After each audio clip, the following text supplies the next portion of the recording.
ಜನಕ ಕಡೆಗೂ ನಮ್ಮ ನಗಲಿ ಪರಲೋಕವಾಸಿಯಾದೀಯ ಜನಕ ಜನಕ ಇದ ಸ್ವರ್ಗದಲ್ಲಿರುವ ತಮಗೆ ಇಲ್ಲಿಂದಲೇ ವಂದಿಸಲು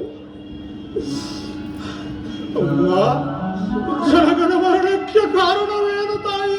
ಜನಕನ ಮರಣಕ್ಕೆ ಕಾರಣವೇನು? ಕುಮಾರ, ನಿಮ್ಮ ಜನಕನ ಮರಣಕ್ಕೆ ನಾನೇ ಕಾರಣ. ನೀನು ಹೇಗೆ ಕಾರಣ? ಕುಮಾರ, ಹಿಂದೆ ದೇವಾಸುರ ರಥದಲ್ಲಿ ನಾನು ಮಾಡಿದ ಸಹಾಯಕ್ಕಾಗಿ ನನಗೆ 2 ವರಗಳನ್ನು ಕೊಟ್ಟಿದ್ದರು ನಿಮ್ಮ ತಂದೆಯವರು.